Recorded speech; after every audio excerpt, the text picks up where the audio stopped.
ዓለም እስትንፋሷን ውጣ በከፍተኛ ስጋት ውስጥ ቆደቀች። እነሆ 18 ቀናት ተቆጥረዋል።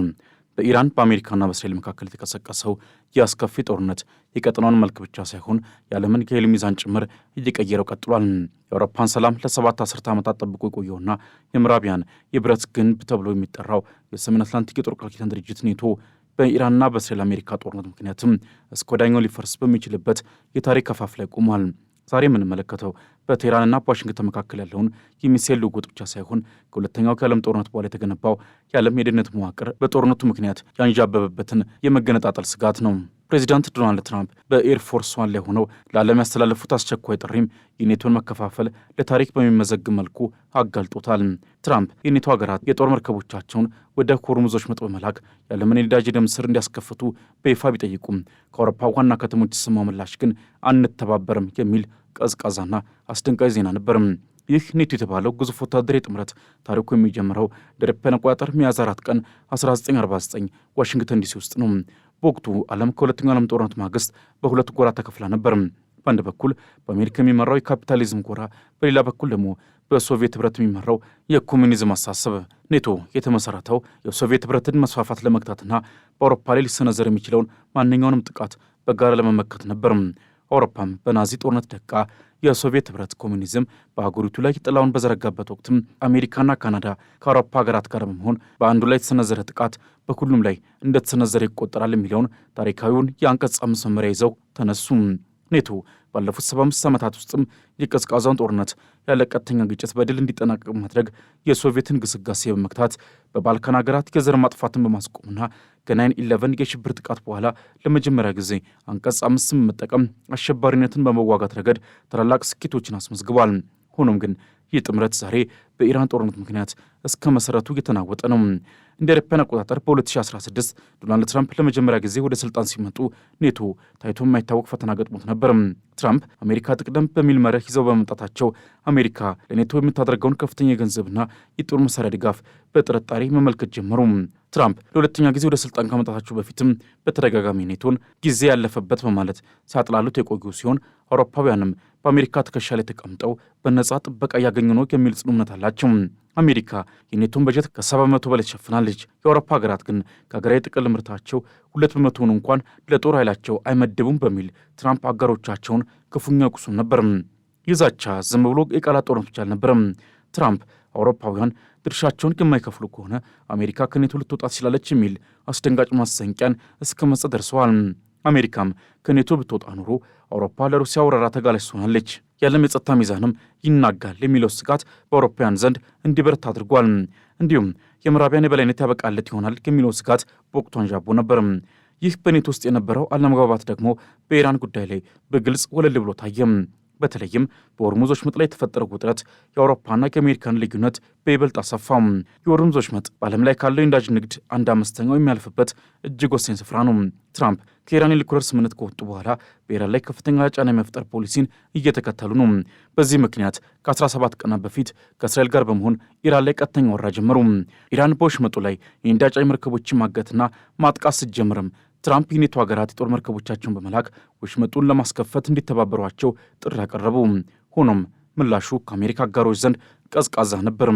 ትራምፕ የሆርሙዞች መጥን ለማስከፈት 7 ሀገራትን በይፋ የጠየቁ ሲሆን አብዛኞቹ የኔቶ አባላት ናቸው።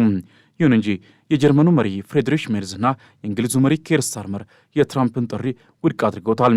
ጀርመን በሰጠችው መግለጫም ጦርነቱ መራዘሙ ለአውሮፓ ደህንነትና ለነዳጅ አቅርቦት ትልቅ ስጋት መሆኑን በመጥቀስ ተጨማሪ ወታደራዊ ኃይል ወደ አካባቢው መላክ ነገሮችን ይበልጥ ያባብሳል ስትል አስጠንቅቃለች። እንግሊዝም ብትሆን አሜሪካ ግልጽ የሆነ የፍጻሜ እቅድ የላትም በሚል ወደዚህ ሰዓት ውስጥ መግባት እንደማትፈልግ በግልጽ ተናግራለች። ቻይናም ብትሆን ከኢራን 90% ነዳጇን የምታገኝ ብትሆንም የትራምፕን ወሽመጡን አስከፍቱ ጥሪ ግን ኃይል መፍትሄ አይደለም በሚል ተቃውመዋለች። አውሮፓውያን የሚሉት አሜሪካ ራሷ የፈጠረችው ችግር ውስጥ ገብተን ከኢራን ጋር ወደ ማንፈልገው ጦርነት ውስጥ አንገባም የሚል ነበር። በሌላ በኩል ደግሞ ኢራን ላይ የሚደረገው ወታደራዊ ጫና ለዓለም ነዳጅ ገበያ አደገኛ መሆኑን ተረድተዋል።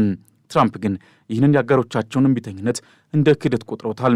ተባበሩኝ ሲሉ አቅም አጥሯቸው ሳይሆን በኢራን ላይ የሚደረገው ጫና ዓለም አቀፋዊ ይዘት እንዲኖረው እንዲሁም ውጪውንም አጋሮቻቸውን እንዲጋሩት መፈለጋቸው መሆኑን ብዙዎች እየገለጹ ነው። ከዚህ ባለፈ ምናልባትም አሜሪካ በዚህ ጦርነት የበለጠ በኢራን ጥቃት እየተፈጸመባት ስለመሆኑም አመላካች ነው ተብሏል። ነገር ግን ይህ ጥሪ በኔቶ አባላት መካከል ትልቅ የስነ ልቦናና የፖለቲካ ክፍተትን ፈጥሯል። ይህ በኔቶ አባላት መካከል የታየው ትልቅ ክፍተትም ትራምፕን ወደ ለየለት ቁጣ ውስጥ ከቷቸዋል። የራሳችሁን ግዛትና የራሳችሁን የኢነርጂ መስመር አትጠብቁም ካላችሁ አሜሪካ እዚያ መቆየት ግዴታ የለባትም፣ እኛ በቂ እንዳጃለን በማለትም አሜሪካ ከኔቶ ልትወጣ እንደምትችል ዳግም አስደንጋጭ ዛቻቸውን ሰንዝረዋል። ኢራን ደግሞ ይህንን ክፍተት በሚገባ ተጠቅማበታለች። ባለፉት ዓመታት የኢራን ወታደራዊ አቅም በሚያስደንቅ ሁኔታ አድጓል። በተለይም በሰው አልባ አውሮፕላኖች ወይም ድሮንና በሚሳኤል ቴክኖሎጂ ያሳየችው ብቃትም ትራምፕን ሳይቀር አስደንግጧቸዋል። በሳውዲ አረቢያ የአራምኮ የነዳጅ ማጣሪያ ላይ የተፈጸመው ጥቃት አሜሪካዊውን ግዙፍ ግሎባል ሆክ ድሮን መታመጣሏና በኢራቅ የሚገኘውን የአሜሪካ የጦር ሰፈር በሚሳኤል መምታቷ ኢራን ካሁን በኋላ ቀላል ሰለባ እንዳልሆነች ለዓለም ያሳየችባቸው ክስተቶች ነበሩ። ኢራን የምትከተለው ተመጣጣኝ ያልሆነ የጦርነት ስልት ወይም አሲሜትሪክ ዋርፌር ግዙፏን አሜሪካን እንኳን አስጨንቋል። አውሮፓውያንና ሌሎች ሀያላን ሀገራትም አሜሪካንን አንተባበርም ያሉት በአቅም ማነስ ሳይሆን ኢራን በዚያ ጦርነት ላይ ያሳየችው አስገራሚና አስደንጋጭ አቅም ስላስፈራቸው ነው። ጦርነቱ ከተጀመረበት ጊዜ አንስቶም ኢራን በመላ የባሕረ ሰላጤው ሀገራት ላይ የምትሰነዝረው የድሮንና የሚሳኤል ጥቃት ዓለምን እያስደመመ ቀጥሏል። በተለይም በኳታር አልኡዴድ የጦር ሰፈር ላይ ሊያርፉ የነበሩት ሁለት የኢራን ሱ-24 ቦምብ ጣይ አውሮፕላኖች ራዳርን ለመሰወር ከመሬት 80 ጫማ ዝቅ ብለው መብረራቸው የኢራን ወታደራዊ ቴክኖሎጂ ምን ያህል እንደረቀቀ በግልጽ ያሳያል።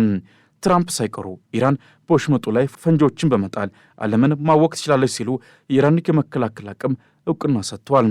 አውሮፓውያን የጦር መርከቦቻቸውን ወደ ሆርሙዝ ቢልኩ የኢራን ሻሂድ ድሮኖችና የባለስቲክ ሚሳኤሎች መርከቦቻቸውን በቀላሉ ወደ ባህር ግርጌ እንደሚሰዷቸው በሚገባ ያውቃሉ። ሩሲያም ለኢራን እያቀበለች ያለው የላቀ የድሮን ስልት ደግሞ የአሜሪካንን ዘመናዊ የአየር መከላከያዎችን ሳይቀር ሰብሮ እየገባ መሆኑን በኩዌት በተፈጸመው ጥቃት ታይቷል። 13 ያህል የአሜሪካ ወታደሮች ሕይወታቸው ማለፉና 140 ወታደሮች ደግሞ ለከባድ ጉዳት የተዳረጉበት ያ ጥቃትም አውሮፓውያንን ዳግም እንዲያስቡ አስገድዷቸዋል። ኢራን አሁን ግንባሯን ወደ ምጣኔ ሀብትና የፋይናንስ ተቋማት ማዙራለች።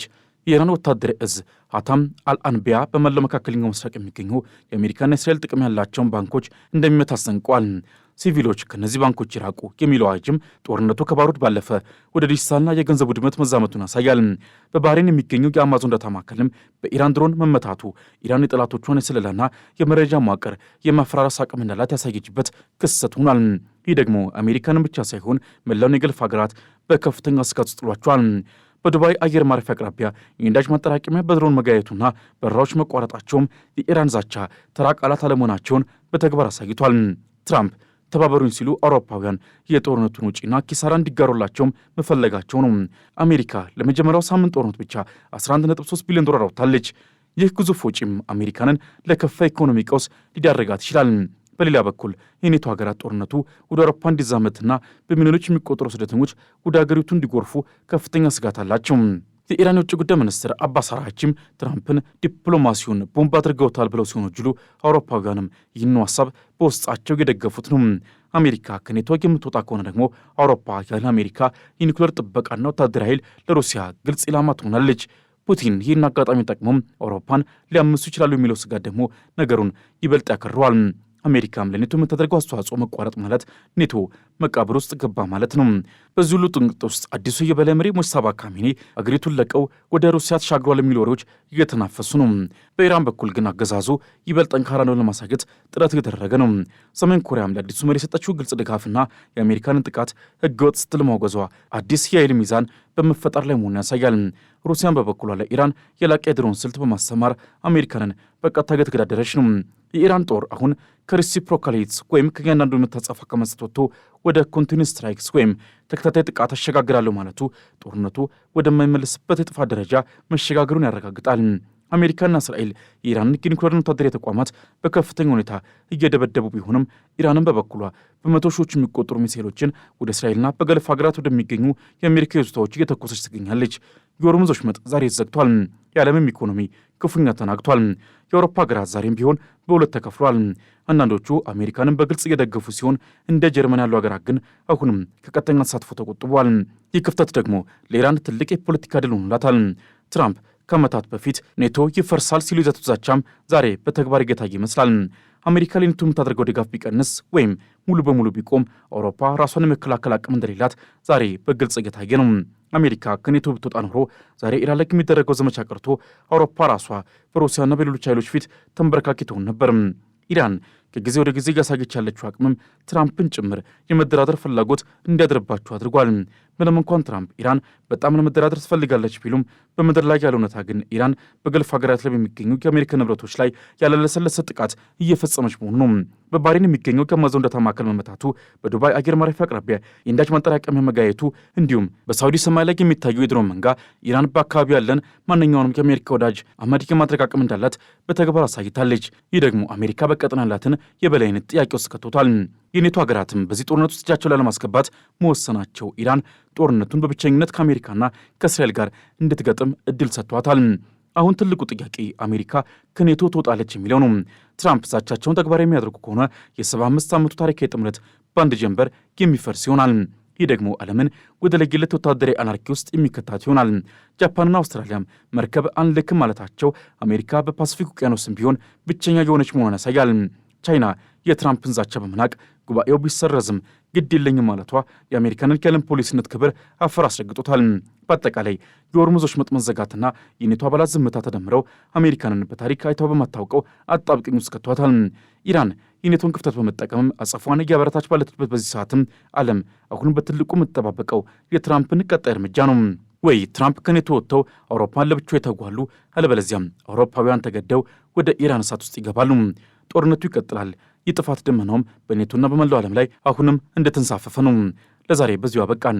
ቻናላችን ሰብስክራይብ በማድረግ ቤተሰብ ይሁኑ። በሚቀጥለው ጊዜ እስክንገናኝ ድረስ ሰናይ ጊዜ ይሁንላችሁ።